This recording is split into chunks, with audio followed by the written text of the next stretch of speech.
నమస్తే. మెట్రో ఉదయం న్యూస్ కి స్వాగతం. ఎండిన పంట పొలాలకు ఎకరానికి 25,000 రూపాయలు నష్టపరిహారం చెల్లించాలని దేవరుప్పల మండల కేంద్రంలోని చౌరస్తా ప్రాంగణంలో బీఆర్ఎస్ పార్టీ శ్రేణులతో కలిసి రైతు నిరసన దీక్షలో పాల్గొన్న మాజీ మంత్రి ఎర్రబెల్లి దయాకర్ రావు.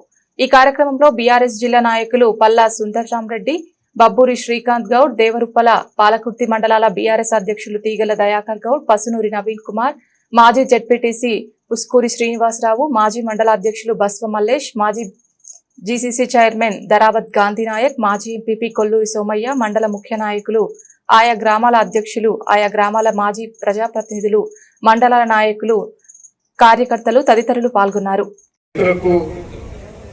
నష్టపరిహారం ఇవ్వాలి, 25,000 ఇవ్వాలి. అది మనం చెప్పింది కాదు, 25,000 ఇవ్వాలని రేవంత్ రెడ్డి గారు చెప్పింది. మనం 1,000 ఇస్తే 25,000 ఇవ్వాలని ఆయన చెప్పాడు. మరి ప్రభుత్వ చాతగాంతనంతో రైతులు నష్టపోయారు కాబట్టి ప్రభుత్వం చేపట్టి ఎండిపోయింది కాబట్టి 25,000 ఇచ్చినా నష్టమే. కానీ ఆ పెట్టుబడి వస్తుంది అనేది ఆశతోటి 25,000 అడుగుతున్నాం. నేను రేవంత్ రెడ్డి గారు, దయచేసి నువ్వు అర్థం చేసుకో. నీ మూర్ఖత్వం తెలుసు, నువ్వెంత వరస్ట్ ఫెలో కూడా నాకు తెలుసు. కరుడు కట్టిన అవినీతి పరుడు.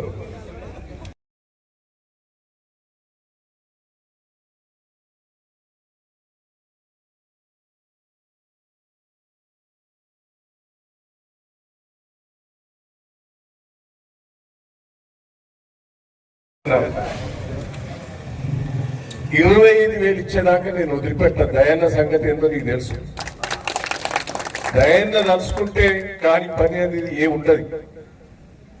బాబీ ప్రాజెక్టు మీద పోరాటం చేస్తానంటే బిడ్డ రేవంత్ నువ్వే అడ్డుపడ్డ ఉన్నాను, అయినా పోరాటం చేసి సాధించారు. నీకు తెలిసి ఉండాలి. నెల రోజులు జైలుకు పోయినా, 10 రోజులు పోలీస్ స్టేషన్ వేసి కొట్టిండ్రు. నేను 3 సార్లు పోయినా, 3 సార్లు కొట్టిందాను, అయినా వదిలిపెట్టలే. జైలు వేసి కొట్టిండ్రు, అయినా వదిలిపెట్టలే. ఆఖరికి ఏమిచ్చింది? మహారాష్ట్రలో కాంగ్రెస్ ప్రభుత్వం, మన రాష్ట్రంలో కాంగ్రెస్ ప్రభుత్వం, కేంద్రంలో కాంగ్రెస్ ప్రభుత్వం పోరాటం చేసి నేను సుప్రీంకోర్టులో కేసేసి సంవత్సరానికి 3 నెలలు మన ఎస్ఆర్ఎస్కి నీళ్లు తెచ్చేందుకు కొట్లాడిన దయాకర్ గారు గుర్తుపెట్టుకో. రేవంత్ లేకపోతే వరంగల్ జిల్లా ఎడారయ్యేటప్పుడు, కాలువలు దొరికిచ్చినప్పుడు దయాకర్ రావు, ఎన్టీ రామారావు తీసుకొచ్చి ములుగు దగ్గర శంకుస్థాపన చేశారు. చంద్రబాబు తీసుకొచ్చి ఆ రోజు వర్ధనపేటలో శంకుస్థాపన చేసి రిజర్వాయర్లు కట్టారు. ఈ దేవాలయం కూడా అది ఆ రోజు సుధాకర్ రావు గారు, నేను ప్రణాళిక తయారు చేసి ఆ రోజు చంద్రబాబు గారిని ఒప్పించి దేవాలయం శంకుస్థాపన చేసింది కూడా దయాకర్ రావు, సుధాకర్ రావు అనేది గుర్తుపెట్టుకోవాలి. దేవాలయం విషయంలో కూడా 10 ఏళ్లు కాంగ్రెస్ పార్టీ పండబెట్టింది రాజశేఖర రెడ్డి గారు. అసెంబ్లీ స్పీచ్ మీరు చూడండి. నేను అసెంబ్లీలో మాట్లాడిందంతా దేవాలయాల గురించే. ఎందుకు పట్టాలి? చెన్నూరు రిజర్వాయర్ ఎందుకైతే లేదు, నవాబ్పేట రిజర్వాయర్ ఎందుకైతే లేదు, పాలకుర్తి రిజర్వాయర్ ఎందుకైతే లేదని ఆ రోజు అసెంబ్లీలో పోరాటం చేశారు. అయినా రాజశేఖర రెడ్డికి మత్తుకుంటున్నాడు, ఆయన పట్టించుకోలేదు. అదే కేసీఆర్ గారు వచ్చిన తర్వాత ఆయన పాపం మనసున్న మహారాజు, రైతుల ప్రేమతో ఉన్న మనిషి ఎంబడే పైసలు మంజూరు చేసి దేవాదుల ద్వారా నీళ్లు ఇప్పించాడు.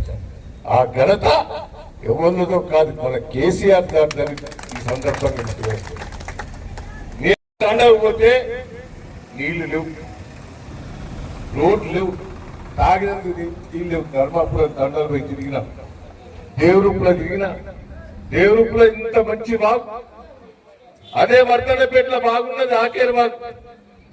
అప్పుడు నేను ఎమ్మెల్యేగా ఉన్నప్పుడు ఇల్లందా వర్ధనపేట